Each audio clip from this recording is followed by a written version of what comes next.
परमेश्वर का वचन में हम देखते हैं इफिसियों की किताब उसका 4 अध्याय और उसका 29 से लेके और जब हम 32 तक पढ़ते हैं, यहाँ पे लिखा है, पवित्र आत्मा को शोकित मत करो।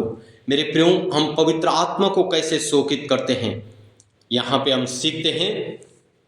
पौलुस इफिसियों की कलीसिया को कहता है, पवित्र आत्मा को शोकित मत करो। पवित्र आत्मा कैसे शोकित होता है?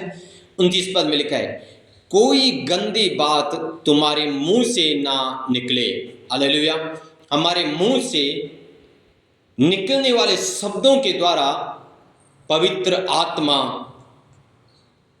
शोकित होता है मेरे प्रियो।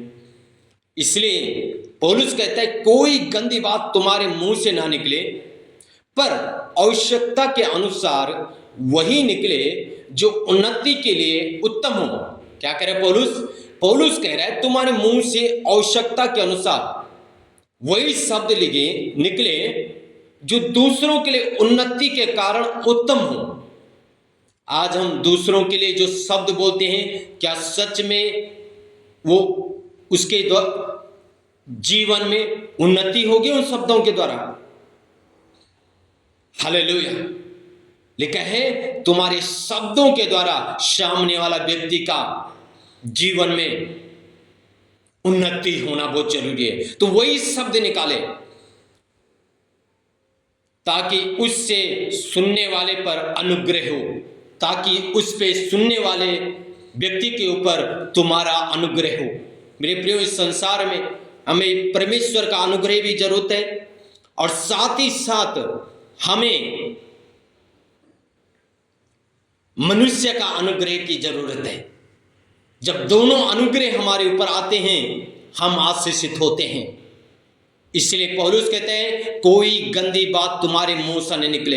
मेरे प्रियो, हम अपने मुंह की चौकसी करें। अगर हम अपने मुंह की चौकसी नहीं करते हैं तो हम पवित्र आत्मा को शोकित करते हैं, और पवित्र आत्मा जब हमसे दूर होगा तो हम परमेश्वर के साथ नहीं है। फिर हो सकता है हम प्रार्थना भी कर रहे हो, आराधना भी कर रहे हो, चर्च में भी जा रहे हो, पर अगर हम गाली दे रहे हैं तो पवित्र आत्मा हमारे साथ नहीं दे सकता है फिर, और पवित्र आत्मा हमारे साथ रह नहीं सकता है फिर। इसलिए पौलुस कहता है, पवित्र आत्मा को शोकित मत करो। परमेश्वर की पवित्र आत्मा को शोकित मत करो, जिससे तुम पर छुटकारे के दिन के लिए छाप दी गई है। अगर आपको छुटकारे की छाप दी गई है तो पवित्र आत्मा को शोकित मत करो। आज मेरे प्रियो, हम पवित्र आत्मा को शोकित करते हैं।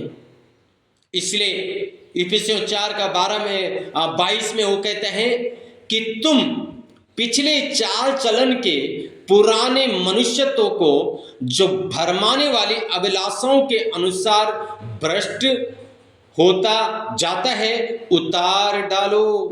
क्या कह रहा है पौलुस? पौलुस कह रहा है, जो तुम्हारे अंदर पुराना मनुष्य का हो, उसको क्या करो? उतार डालो। आमीन। पुराना मनुष्यता को, पुराना स्वभाव को, पुराना चाल चलन को क्या करो? उतार डालो। अरे तुम कह तो रहे हो मैं मसीह का जन हूं, तुम कह तो रहे हो मैं परमेश्वर को मानता हूं, मैं सत्संग में जाता हूं, तुम कह तो रहे हो, पर क्या वचन फॉलो भी कर रहे हो? क्या आपने पुराना मनुष्यत्व को उतार डाला है या नहीं? हालेलुया। वो कहता है, अपने चाल चलन पे ध्यान दो। तुमने उतारा है पुराना चाल चलन की नहीं, पुराने मनुष्यत्व को, जो भरमाने वाली अभिलाषाओं के अनुसार भ्रष्ट होता जाता है, उतार डालो। मेरे प्रियो, हम पुराना मनुष्यत्व को उतार डालें। हम हो सकता है चर्च में जा रहे हैं, आराधना करें, प्रार्थना कर रहे हैं, सब कुछ कर रहे हैं, लेकिन हमारा पुराना मनुष्यत्व अभी तक उतरा ही नहीं। और जब वो उतरा ही नहीं तो हम गाली देंगे, हम लड़ाई करेंगे, निंदा करेंगे, चुगली करेंगे, बुराई करेंगे। और याकूब कहता है, एक ही नलके से 2 किस्म का पानी नहीं आता, एक हरा और एक लाल। ऐसा नहीं हो सकता, अगर लाल आना है तो लाल ही आएगा, हरा आना है तो हरा ही आना। एक नलके से 2 किस्म का पानी नहीं आता। फिर हमारे अंदर से किस्म किस्म के शब्द कैसे आते हैं जी?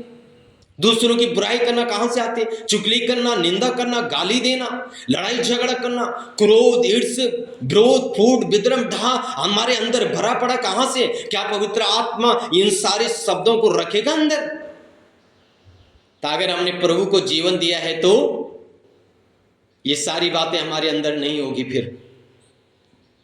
इसलिए मेरे प्रियो, हम पुराने मनुष्यत्व को उतार डालें और हम पवित्र आत्मा को शोकित ना करें। हम अपने शब्दों पे बड़ा ध्यान दें। हमारे शब्द पावरफुली शब्द होते हैं, हमारे शब्द शक्तिशाली होते हैं। जो हम बोलते हैं वो होता है। अगर आप नेगेटिव बोलेंगे तो नेगेटिव होगा, पॉजिटिव बोलेंगे तो पॉजिटिव होगा। इसलिए पौलुस कहता है, जब तुम सामने वाले से बात करो तो तुम्हारे शब्द उसके उन्नति के कारण हो और उत्तम हो, ताकि सुनने वाले के ऊपर अनुग्रह हो। हालेलुया। 31 पद में कहते हैं, सब प्रकार की कड़वाहट और प्रकोप, क्रोध और कला, निंदा, बैरभाव समेत तुम से दूर की जाए। तुमसे सब प्रकार की क्या की जाए? कड़वाहट जो अंदर है उसको निकालो, प्रकोप है निकालो, क्रोध है निकालो, कला है निकालो, निंदा है तो निकालो, और बैरभाव है तो निकालो। हालेलुया। पवित्र आत्मा का कार्य क्या है? 32 पद में कहते हैं, एक दूसरे पर कृपालु और करुणामय हो।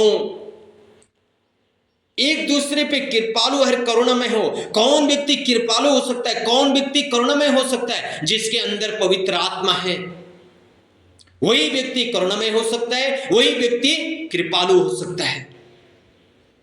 हालेलुया। और जैसे परमेश्वर ने मसीह में तुम्हारे अपराध क्षमा किए, वैसे ही तुम भी एक दूसरे के अपराध क्षमा करो। मसीह ने जैसे तुम्हारे अपराध क्षमा किए, वैसे तुम भी क्या करो?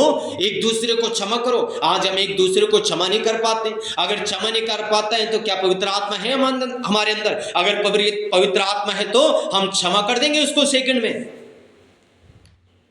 हमसे क्षमा नहीं हो पाता। क्यों? क्योंकि पवित्र आत्मा नहीं है अंदर, कोई और मनुष्य तो बैठा है। और हम तो सोच रहे, हम तो प्रार्थना में जाते हैं जी, हम तो पास से प्रार्थना भी कराते हैं, हम संगति भी करते हैं, हम आराधना भी करते हैं। इससे नहीं होगा मेरे प्रियो। हमारा चाल चलन, हालेलुया, हमारा चाल चलन क्या करो? निकाल फेंको। पुराने चाल चलन को निकालो, पुराने मनुष्यत्व को निकाल दो। पुराना मनुष्यत्व निकल जाएगा, आप ऑटोमेटिक सामने वाले व्यक्ति के लिए अनुग्रह का कारण बनेंगे। सामने व्यक्ति के लिए आप उन्नति के कारण बनेंगे। वो आपको आदर सम्मान देगा और आप उसके लिए आशीष का कारण बनेंगे। और इसीलिए प्रभु ने आपको और मुझे सृजा है संसार में कि तुम दूसरों के लिए आशीष का कारण बनो। तो हम ऑटोमेटिक दूसरों के लिए आशीष का कारण बनेंगे मेरे प्रियो। आमीन। इसलिए हम ध्यान दें अपने ऊपर, हमें दूसरों के लिए आशीष का कारण बनना है। हालेलुया। सो हम पवित्र आत्मा को शोकित ना करें, बल्कि हम पवित्र आत्मा का क्या करें? धन्यवादी रहें। जब हम लोगों के लिए अनुग्रह का कारण बनते हैं, लोगों के लिए आशीष का कारण बनते हैं, तो पवित्र आत्मा हमारी मदद करता है, हमारी सहायता करता है, हमें और भी शक्ति देता है, और भी सामर्थ्य देता है, और भी हमारी क्या करता है? सहायता करता है। आमीन। सो हम प्रार्थना करेंगे। सर्वशक्ति महान प्रभु परमेश्वर, हम प्रार्थना करते हैं प्रभु इस सुबह के समय। पिता, हमारी प्रार्थना है जो आपका बेटा और बेटियों के अंदर प्रभु अभी कड़वाहट है, पुराना मनुष्यत्व है, यीशु के नाम से खंडन करते हैं और निकलने की आज्ञा देते हैं। सारा पुराना मनुष्यत्व जाए, नाश हो जाए। तेरा बेटा और बेटी प्रभु आशीषित हो, फलवंत हो, आपको महिमा मिले। प्रभु अपने बेटा बेटों को पवित्र आत्मा सहायता करे, ताकि दूसरों के लिए अनुग्रह का कारण बने, दूसरों के लिए आशीष का कारण बने, और तेरा बेटा और बेटों के द्वारा दूसरे लोग आशीषित हो जाएं। प्रभु प्रार्थना करते अपने बेटा और बेटे को आशीष कर, अनुग्रह कर। यीशु मसीह के नाम से उनका चाल चलन, उनका स्वभाव बदल जाए। आपको महिमा मिले पिता। अपना बेटा बेटियों की सुधि ले, अपना बेटा बेटियों को आशीषित कर, फलवंत कर, अपनी महिमा के लिए तैयार कर। प्रभु गवाहियां बने लोगों के जीवन में यीशु मसीह के नाम से, गवाही के साथ लौटे और महिमा तुझे मिले। प्रभु इस वचन के द्वारा हर एक भाई बहन को आशीष करे, हर एक जन से बोले, बातचीत करे, अपनी महिमा हर एक जन से ले पिता। प्रभु आपने ऐसा कर दिया, धन्यवाद यीशु मसीह के सामर्थ्य नाम से, आमीन आमीन आमीन।